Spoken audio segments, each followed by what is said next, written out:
man the poet Coleridge had envisioned in his mystic eye. It had to be the dark mirror. But how to use it? How to make it actually work, I asked myself. And then something that I had read the year before jogged my memory. Something about the use of dark mirrors in the Far East.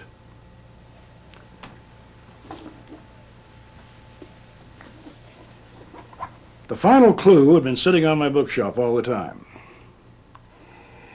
The book was called Tantra, the Yoga of Sex by Omar Garrison. In this work,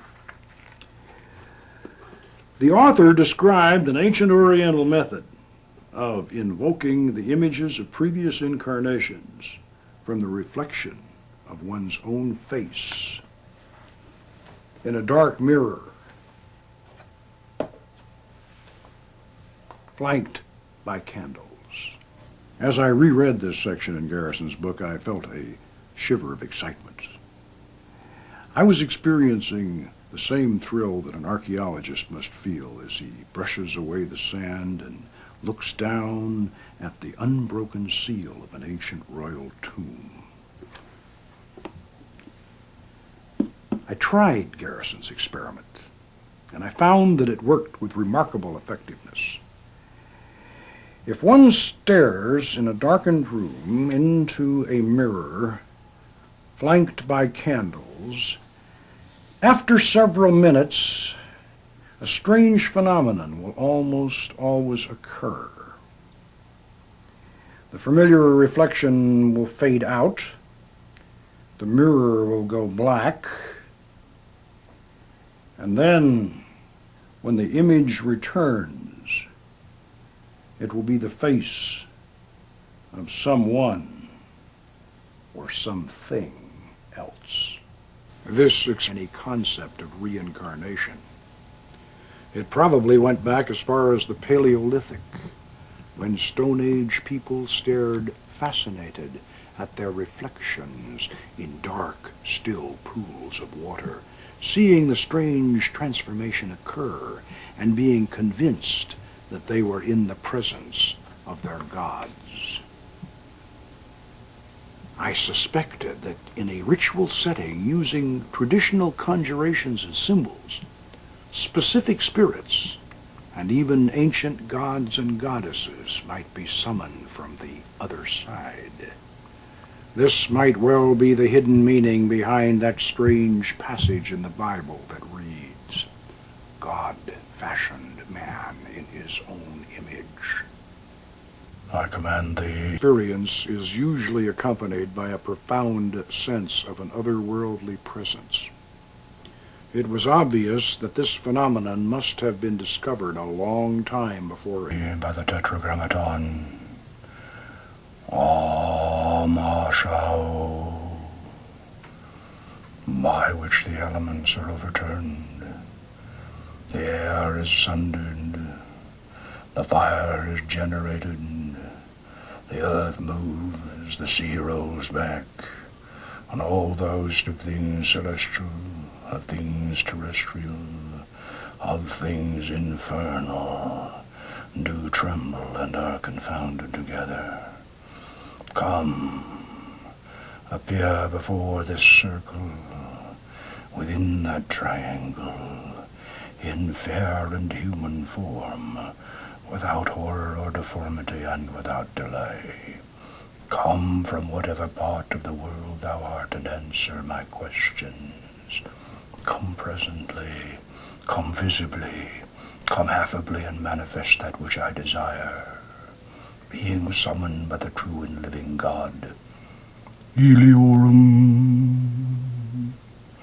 I command thee by the particular king who rules over thee, the mighty Amaymon, and by the power of the archangel Raphael, I command thee, appear before me, and speak unto me in a clear, intelligible voice in my mother tongue, free from ambiguity and guile. Come in the name of Adonai Zebaoth. Come, why dost thou tarry? Adonai Shaddai, King of Kings commands thee.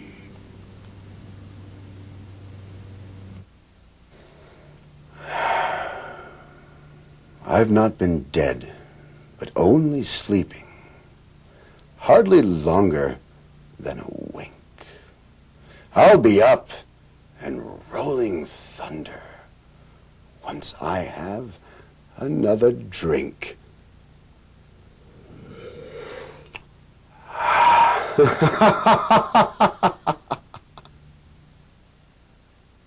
After this discovery, the use of the magic mirror in an elevated triangle seemed obvious. This 17th century Lemegeton manuscript clearly shows a large, black-filled circle in the center of Solomon's triangle. Notice that the instructions written around the triangle say 2 foot off from the circle and 3 foot over, not 3 foot across as the published version has it. The triangle was intended to be raised up to eye level. And this drawing, from a 16th century manuscript by the mysterious Dr. Thomas Rudd, shows a mirror on a stand with Solomon's secret seal from the Goetia of the Lemegeton clearly depicted on the reverse side, exactly like my original setup. We know that polished obsidian mirrors were used in the Neolithic Middle Eastern city of Kut al-Hayuk as far back as 9,000 years ago, before the Great Flood. And later, in the time of Solomon, the Egyptians and the Canaanites made mirrors of polished copper and of silver, metals attributed to the planet Venus and the moon. I extended my experiments to include others, and I soon discovered that it was even more effective if the magician stood behind a passive receiver who could then concentrate totally on the mirror. Under the power of the Archangel Uriel, through the angel Mendiel, in the realm of the king Zemanar,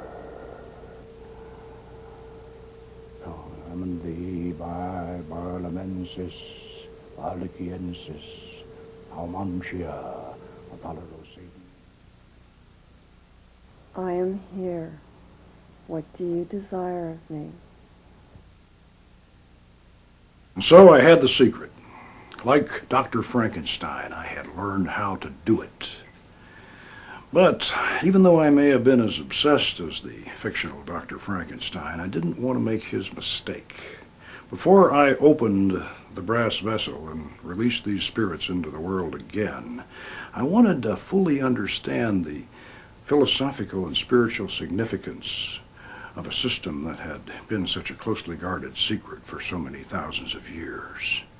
I had to ask myself, was it possible that there might be slumbering demons in our past that, as the late Howard Phillips Lovecraft had suggested, might better be left unawakened? How had the beautiful goddess Astarte and her handsome consort, Prince Baal the Thunder God, been transformed into demons in the medieval forbidden books of black magic?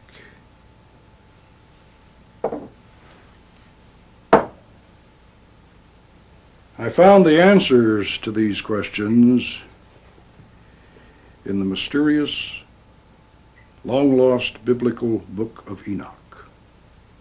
In those mythical prehistoric times before the Great Flood, the Book of Enoch tells of a war in heaven in which God and his loyal host of angels, led by the Archangel Michael, were arrayed against a horde of rebellious angels who had lusted after the daughters of men and had descended to earth, where they were breeding a race of giants and were teaching humans the forbidden secrets of sorcery and magic. The Book of Enoch goes on to relate that the 4 great archangels, Michael, Raphael, Gabriel, and Oriel, came down and imprisoned these fallen angels at the 4 corners of the earth, where they became known as the Watchers. Jewish, Christian, and Islamic theologies retained the traditional loyal angels of heaven,